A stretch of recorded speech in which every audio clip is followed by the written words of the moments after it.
Are you the human mechanic? A serpent with a pair of arms slithered across the hangar. If you're asking for one of our division's many maintenance crew, you're looking at one. Meiser answered back to the new recruit from the allied species, without turning away from the task at hand. Do you have time?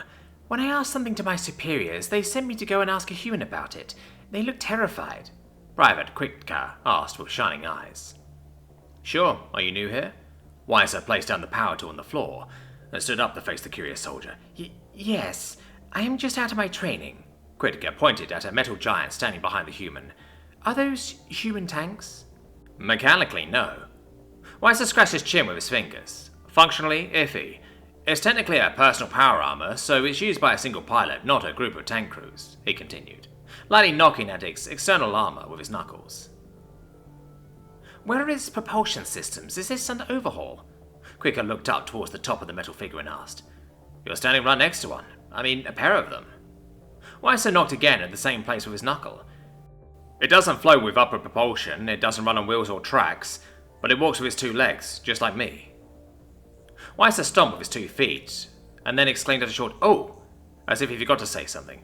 Oh wait, it does have some thrusters. Not to fly in the air, but just make it slightly lighter. Just enough for the pilot to feel as if the inertia of the entire mech was just the same as their own body. Quicker looked puzzled. Is there any weaponry contained below its... Quicker paused and thought up a word unfamiliar to their species. Waist?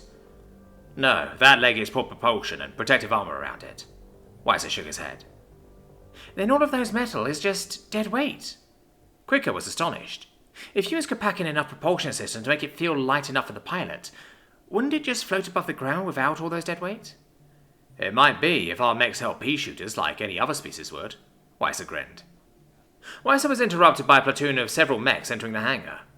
These mechs were returning straight from the battlefield. Compared to the one under maintenance, these were fully equipped for battle.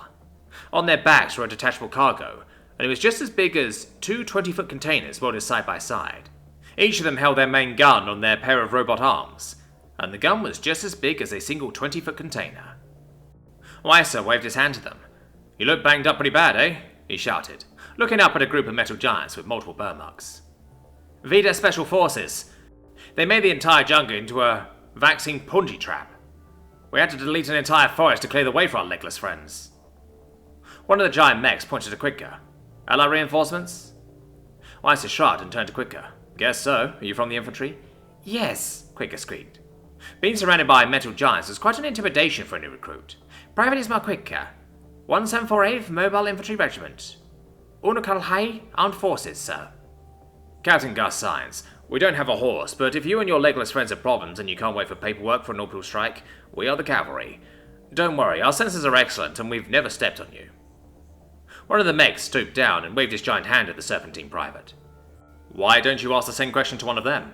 Weiser said, specifically pointing at the one who just claimed to be Captain Science. If I may, Quicker spoke up precariously. Are your armored vehicles' legs having a purpose, or are they just decorations?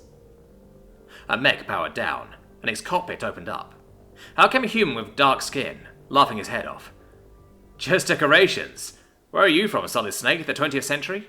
Gus kept laughing, as he descended to the floor on a rope. Of course it has a purpose, otherwise this thing won't be strapped with enough turbines to lift a fighter jet. Gus lured Quicker to the rear end of the mech. He opened up a small hatch on the bottom of the mech's cargo backpack, and from a metal belt pried off what looked like a metal tube. Gus gently threw it at the private, and Quicker could barely catch it mid-air. What is this? Quicker held it up and asked. A bullet, Weiser said with a smile on his face. I've never seen a kinetic slug this close. Stunned, Quicker gently ran his scaly digits across the metallic surface. It isn't just a slug. Gus closed up the hatch and walked over to correct the alien private. It's more like your infantry grenade, moulded into an aerodynamic shape and yeeted into a direction where trees are talking several times faster than the speed of sound. Our gun's far ancestor could lob dozens of these every second, and ours can spew out 100 of these every second. Half of our cargo is ammunition. Another mech banged at his cargo pack with its robot hand. So when we were out there deleting the forest, I had to burn more low explosives than my own body weight every second just to shoot hundreds of these infantry grenades. Imagine the recoil. Gus scratched his head.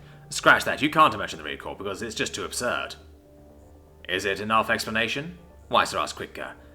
Are human mechs' legs anchors? Quicker almost dropped the round he was still holding with his hands. That's a good way to put it. Within a pair of cylindrical armor plates below our mech's waist, it is a subsystem of this mech just as important as his weapon system, and the level of protection it enjoys is only after the cockpit itself. It's called... Gus said as other mech pilots started to either laugh or make strange noises. Ballistic Recall Rapid Recovery Technology.